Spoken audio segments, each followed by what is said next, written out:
Hi friends! ഇന്ന് നമ്മൾ ഒരു അടിപൊളി സ്ട്രോബെറി കേക്കാണ് ഉണ്ടാക്കുന്നത്. അപ്പോൾ വീഡിയോയിലോട്ട് പോകുന്നതിന് മുന്നായി നിങ്ങൾ എൻ്റെ ചാനൽ ആദ്യമായിട്ട് കാണുന്നെങ്കിൽ സബ്സ്ക്രൈബ് ചെയ്തൊന്ന് സപ്പോർട്ട് ചെയ്യുക. താഴെ കാണുന്ന ബെൽ ബട്ടൺ കൂടി എനേബിൾ ചെയ്താൽ ഞാൻ അപ്ലോഡ് ചെയ്യുന്ന വീഡിയോസ് നിങ്ങൾക്ക് നോട്ടിഫിക്കേഷനായി വരുന്നതായിരിക്കും. അപ്പോൾ നമുക്ക് വീഡിയോയിലോട്ട് പോകാം. ആദ്യം തന്നെ നമുക്ക് ഡ്രൈ ഇൻഗ്രീഡിയൻസ് മിക്സ് ചെയ്ത് വെക്കാം. അതിനുവേണ്ടി 1 കപ്പ് മൈദ, 1 ടീസ്പൂൺ ബേക്കിംഗ് പൗഡർ,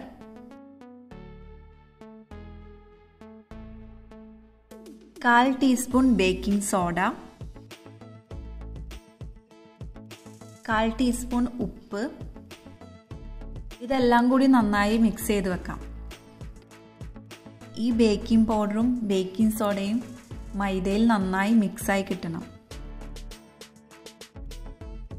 അടുത്തതായി ഒരു ബൗളിലേക്ക് 2 കോഴിമുട്ട, അടുത്തതായി ഇതിലേക്ക് 1/2 കപ്പ് പഞ്ചസാര ചേർത്ത് കൊടുക്കാം.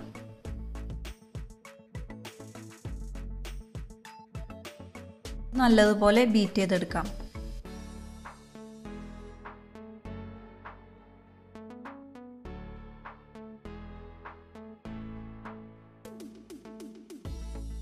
ഇതിലേക്ക് 1 ടീസ്പൂൺ സ്ട്രോബെറി എസൻസ് ചേർത്ത് കൊടുക്കാം. പഞ്ചസാര നന്നായി അലിയുന്നത് വരെ മിക്സ് ചെയ്തെടുക്കാം.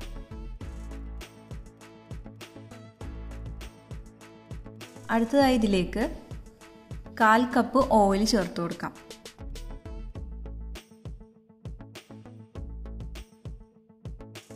നന്നായി മിക്സ് ചെയ്തെടുക്കാം.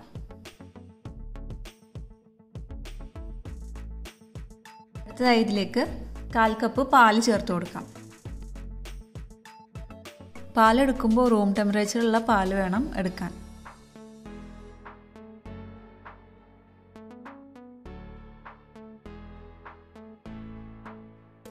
അടുത്തതായി നമ്മൾ ആദ്യം തന്നെ മിക്സ് ചെയ്ത് വെച്ച മൈദയുടെ മിക്സ് ചേർത്ത് കൊടുക്കാം. മൈദയുടെ മിക്സ് ചേർത്ത് കൊടുക്കുമ്പോൾ ഒരുമിച്ച് ചേർക്കാതെ കുറേശ്ശെ ഇട്ട് യോജിപ്പിച്ചെടുക്കാം.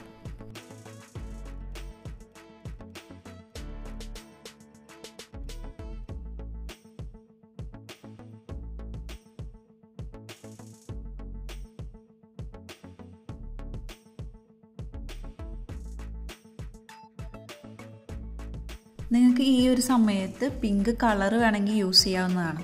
ഞാനിവിടെ കളർ യൂസ് ചെയ്യുന്നില്ല. ബട്ടർ പേപ്പറൊക്കെ വെച്ച് റെഡിയാക്കിയ ഒരു കേക്ക് ടീനിലേക്ക് നമുക്ക് ഈ ബാറ്റർ ഒഴിച്ചു കൊടുക്കാം.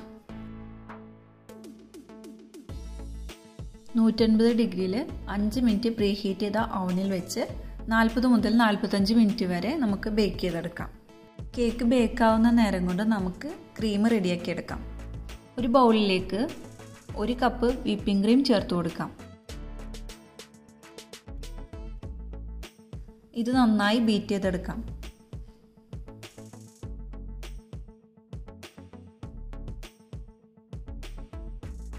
ഇതിലേക്ക് 1/2 കപ്പ് ഐസിങ് ഷുഗർ ചേർത്ത് കൊടുക്കാം. നന്നായി ബീറ്റ് ചെയ്തെടുക്കാം.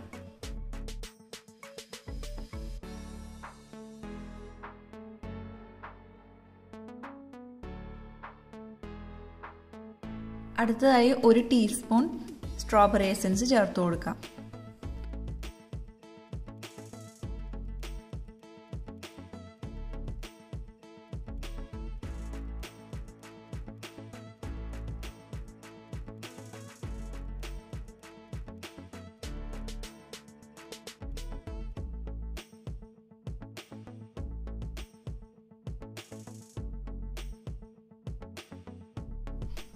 വിപ്പിംഗ് ക്രീം ഇപ്പോൾ റെഡി ആയിട്ടുണ്ട്.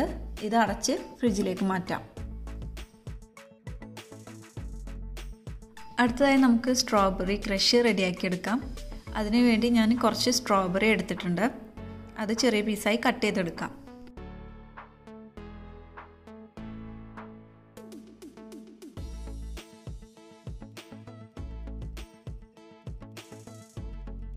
കട്ട് ചെയ്ത സ്ട്രോബെറി നമുക്കൊരു പാനിലേക്ക് മാറ്റാം.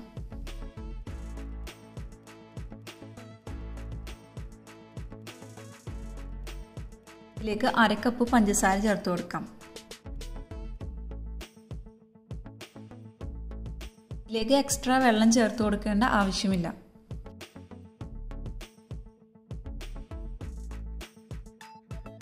പഞ്ചസാരയൊക്കെ നന്നായി അലിഞ്ഞ് സ്ട്രോബെറിയൊക്കെ മിക്സായി വരുന്നത് വരെ നമുക്ക് കുക്ക് ചെയ്തെടുക്കാം. മീഡിയം ഫ്ലെയിമിൽ വെച്ച് വേണം കുക്ക് ചെയ്തെടുക്കാൻ. സ്ട്രോബെറിയിൽ നിന്നൊക്കെ വെള്ളം നന്നായി ഇറങ്ങി വന്നിട്ടുണ്ട്, പഞ്ചസാരയൊക്കെ നന്നായി അലിഞ്ഞിട്ടുണ്ട്. ഇനി കുറച്ച് നേരം കൂടി നമുക്കിത് കുക്ക് ചെയ്തെടുക്കാം.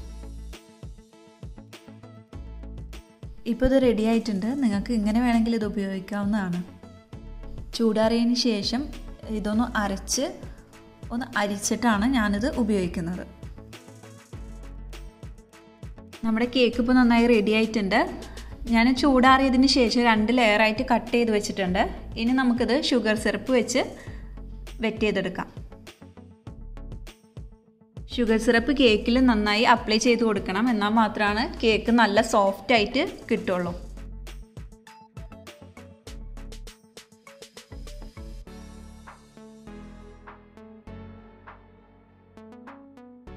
ആദ്യം 1 ലെയർ കേക്ക് വെച്ച് അതിൻ്റെ മുകളിൽ വിപ്പിംഗ് ക്രീം സ്പ്രെഡ് ചെയ്ത് കൊടുക്കാം. അടുത്തതായി നമ്മൾ നേരത്തെ ഉണ്ടാക്കിയ സ്ട്രോബെറി ക്രഷ് ചേർത്ത് കൊടുക്കാം. നന്നായി സ്പ്രെഡ് ചെയ്ത് കൊടുക്കാം. ഇതിൻ്റെ മുകളിലായി അടുത്ത ലെയർ കേക്കും കൂടി വെച്ച് കൊടുക്കാം. ഇനി കേക്കിൻ്റെ മുകളിലായി വിപ്പിംഗ് ക്രീം സ്പ്രെഡ് ചെയ്ത് കൊടുക്കാം. ഇനി ഇതൊരു അരമണിക്കൂർ ഫ്രിഡ്ജിൽ വെച്ചൊന്ന് സെറ്റ് ചെയ്തെടുക്കാം. വൈറ്റ് ചോക്ലേറ്റ് മെൽറ്റ് ചെയ്തിട്ട് അതിൽ സ്ട്രോബെറി ക്രഷ് ചേർത്തതാണിത്. ഇതിനി കേക്കിൻ്റെ മുകളിൽ ഫുള്ളായി ഒഴിച്ചു കൊടുക്കാം.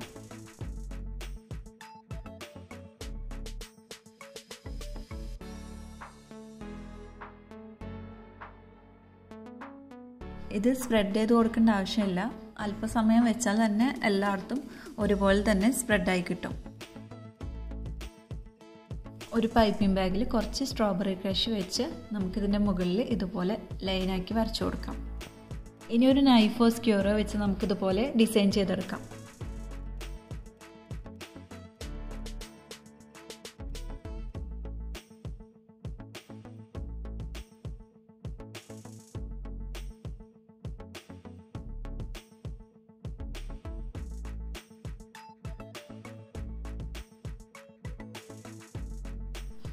ഇത് വളരെ സിമ്പിളായിട്ടുള്ളൊരു മെത്തേഡാണ്.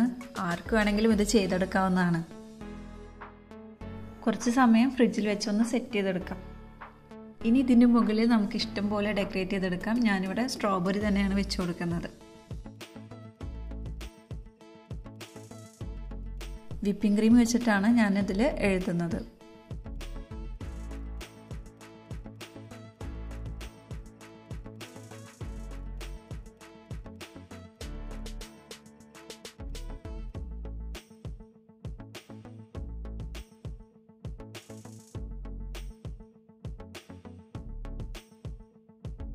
ബാക്കിയുള്ള വിപ്പിംഗ് ക്രീം വെച്ചിട്ട് നമുക്ക് താഴെ ഒന്ന് ഇതുപോലെ ഡിസൈൻ ചെയ്തെടുക്കാം.